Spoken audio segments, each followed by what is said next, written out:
बिस्मिल्लाहिर्रहमानिर्रहीम। अस्सलाम वालेकुम। काश्तकार भाइयों, माह अगस्त कपास की फ़सल के लिए इंतहाई अहम है।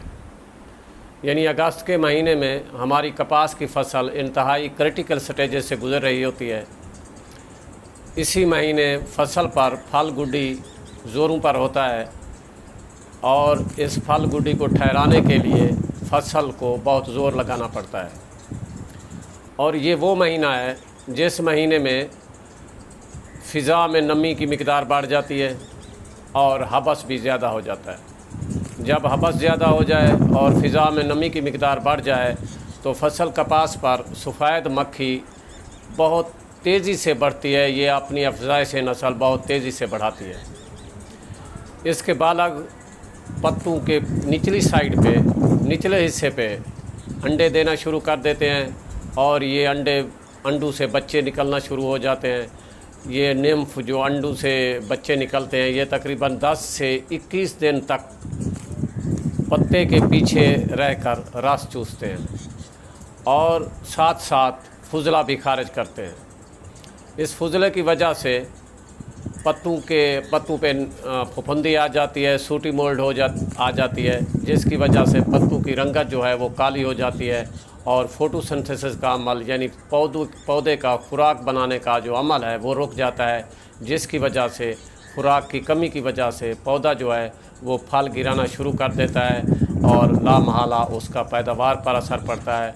और पिछले चंद सालों में देखा गया है कि पैदावार सिर्फ मुतासर नहीं हुई बल्कि ज़ीरो पर चली गई। काश्तकार भाइयों, इस सूरत हाल से बचने के लिए हमें क्या करना चाहिए? सबसे पहले जो बात है कि अपनी फ़सल को बचाने के लिए याद रखिए कि इसी दौरान माह अगस्त में जब फ़सल का इंतहाई ज़्यादा ज़ोर लग रहा होता है फल को पकाने के लिए, फल गुड्डी लाने के लिए, पानी की कमी नहीं होनी चाहिए। आप जब भी पानी की कमी देंगे, फ़सल में खुश्की पैदा करेंगे तो सफ़ेद मक्खी की मिक़दार ज़्यादा से ज़्यादा बढ़ेगी।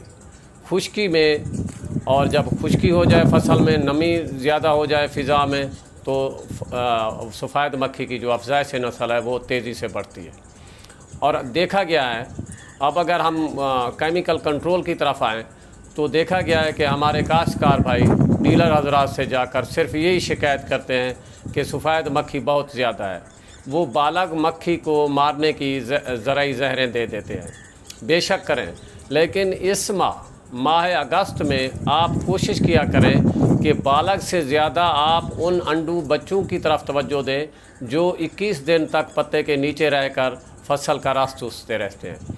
तो कहने का मकसद ये है कि आप कोशिश करें अंडे बच्चे मारने वाली ज़राई ज़हरें जो हैं वो इस्तेमाल किया करें ताकि अंडे बच्चे जो हैं वो तलफ़ हो जाएं। क्योंकि सफ़ेद मक्खी ने 2, 3, 4 दिन तक मर जाना है। जो बालग होती है वो तो मर जाती है, लेकिन उसके पीछे जो फ़ौज सफ़ेद मक्खी की तैयार हो रही होती है वो ज़्यादा ख़तरनाक होती है। इसलिए उसको बालग होने से पहले ही उसकी निम्फल स्टेज पर, बच्चों की स्टेज पर उसको मार देना ज़रूरी है। इसलिए इस अंडे बच्चे मारने के लिए चंद एक मैं ज़हरें बताता हूँ आपको, वो स्प्रे करें ताकि हम इस जो ये कीड़ा है हमारा, इससे हमें निजात मिल सके।